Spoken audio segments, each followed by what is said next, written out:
Clowns are funny, clowns are joyful, and let's be honest, clowns are creepy, most of the time. Anyway, they're also a huge part of modern cinema culture. You can see all kinds of them. Funny clowns, creepier clowns. Like seriously, what's the problem with this? And then, of course, there's a mastermind clowns, like Joker. Naturally, it gives me some inspiration for the shoot, so let's dive into that.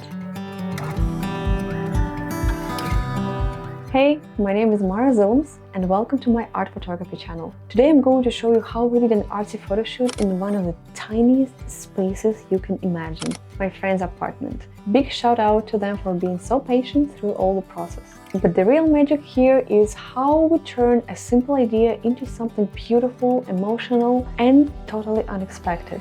Even though we had to inflate 300 balloons without passing out. That was quite challenging.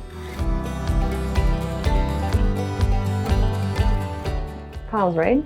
They're these big, dramatic, in-your-face characters. Bright makeup, crazy costumes, exaggerated poses. It's a lot of fun. And it's also super versatile. You can make them funny, creepy, or even tragic. So I had this idea to create a clown who's done with making people laugh. Instead, they tell sad stories and make people cry, because honestly, tears feel way more real than laughter sometimes. And also, I think it's something powerful in sadness too.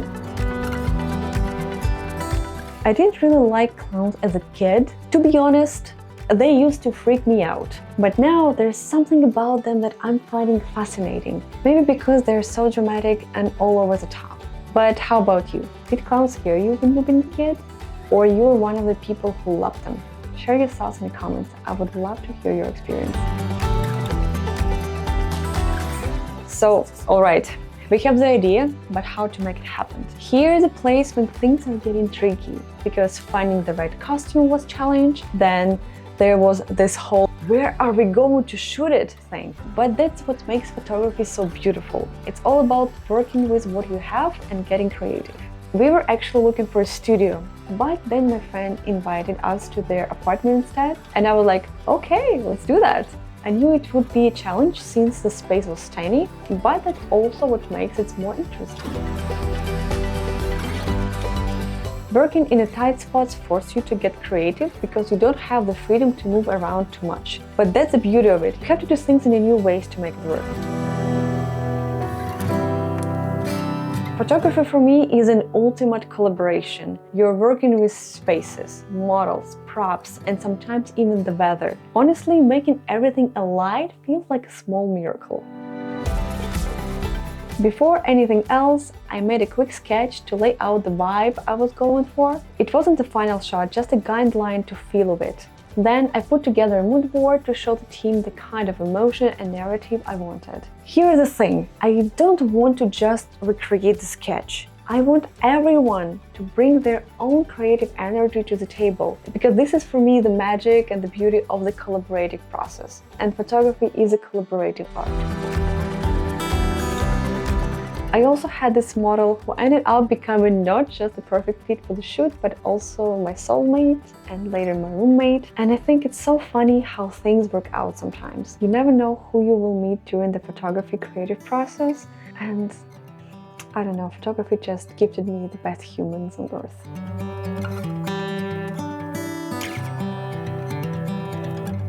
Finding the right costume was a little bit tricky. eBay or Artsy, just for your information, is full of cool stuff, but if you want to save money, and for me it was very important to save time, I always go to Valdic Village, my very beautiful treasure hunt place.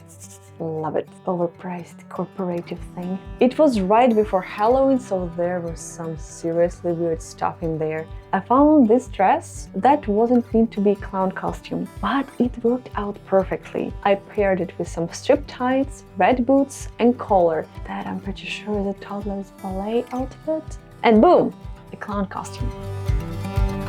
So we got everything together and headed out to our studio, aka my friend's apartment. It wasn't big, as I said, but the natural light was perfect. Plus, I knew I could make it work with some creative angles. While Emily, my beautiful fairy makeup girl, was doing her thing, my friend and I started blowing up the balloons. 300 of them. At first it was fun, but after a while my cheeks were sore and my head was spinning and we hadn't even started shooting yet. I will never forget this feeling I had of my little cheeks.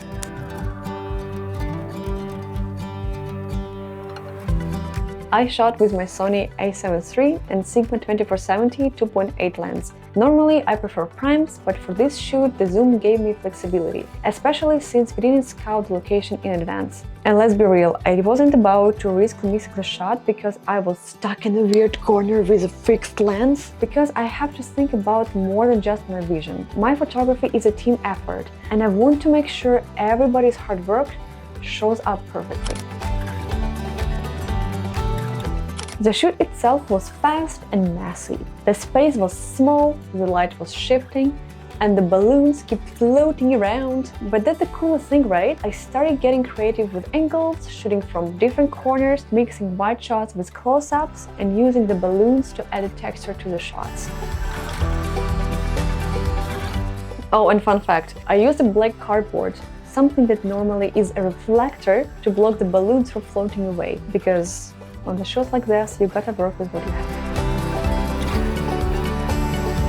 After we finished, my friend tossed up the idea of doing a mini-series where the clown does regular things, like cooking, cleaning, or taking a shower. At first, I wasn't sold it, honestly, but then I realized that it actually could add a cool, unexpected twist. And unfortunately, the apartment didn't quite fit the vibe I was going for, so I kept it simple for this shoot. But who knows, maybe I'll come back to it later and make it work, because I really think the idea was beautiful.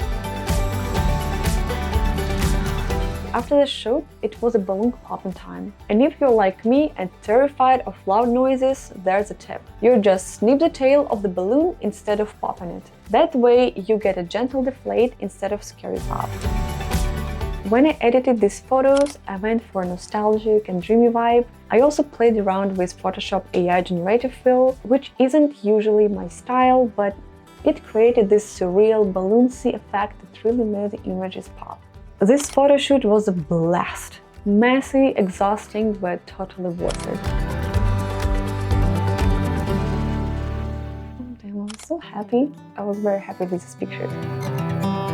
Hey, thank you so much for watching. I hope you enjoyed this video, and more importantly, I hope you can see that you can create amazing photos even with a small space or no space at all. It's all about having a great idea and approaching it creatively. So remember that limitations are just opportunities to think outside the box. If you enjoyed this video, make sure to hit the like button, subscribe, and leave a comment below. I want to know what you think of this shoot. And hey, if you have any creative ways you made art in the tiny spaces, share it in a comment. Let's inspire each other. And I will see you in the next videos. Bye!